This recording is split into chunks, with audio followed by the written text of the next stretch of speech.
To be or not to be? That is the question. We all have heard this quote, but do we know who says it and why? Welcome to the English art class. Today, we are going to talk about theater. To be or not to be? This quote is from Hamlet. Hamlet is a very famous play written by William Shakespeare. We hear to be or not to be from the most famous soliloquy of the play. Wait a minute, what is soliloquy? Soliloquy comes from the Latin words solus, alone, and loqui, which means to speak. So when these two words combine, we have soliloquy, which means talking to oneself. Writers make the characters speak so that we can understand what's really going on in their minds. Otherwise, I guess it would have been very difficult to understand what they really think, don't you say? Hello? Hello?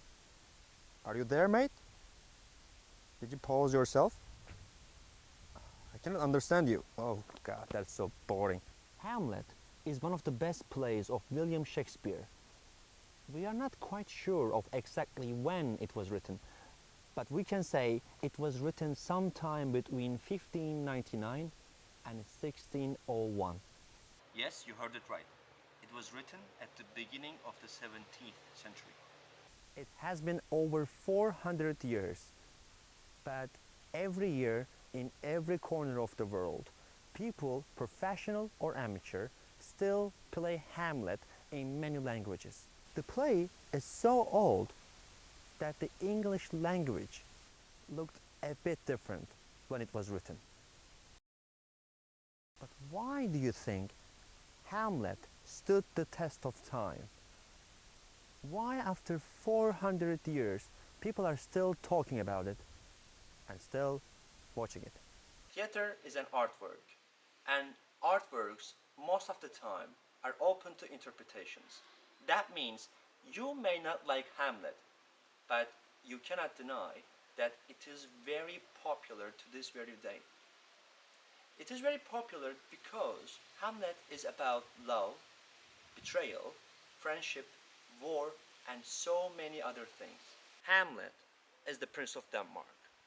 His father suddenly dies over one night, and Hamlet finds out later in the play that his father didn't die of natural causes, that he was killed.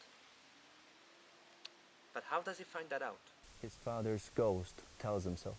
But don't worry, the play is not spooky. Then Hamlet swears to take revenge on the murderer of his father. But Hamlet needs more proof and time.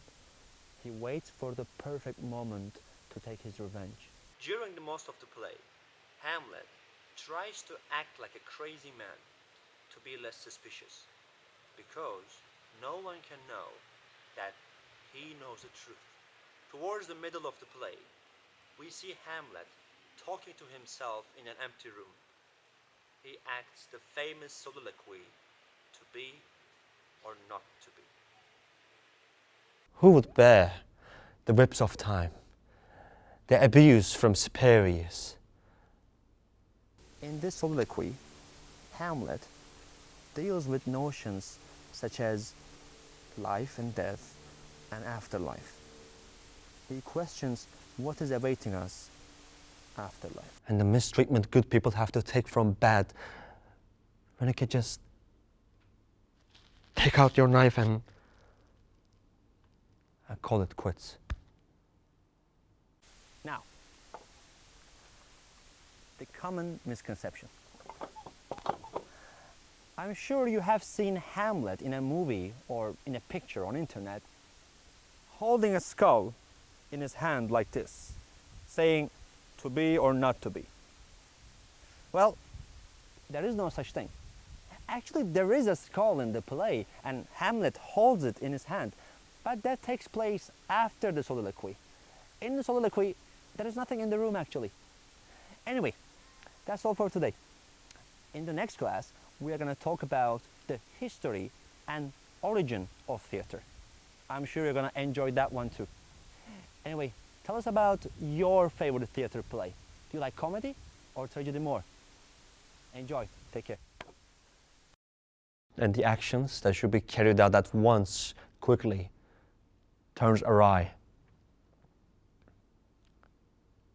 and lose the name of action.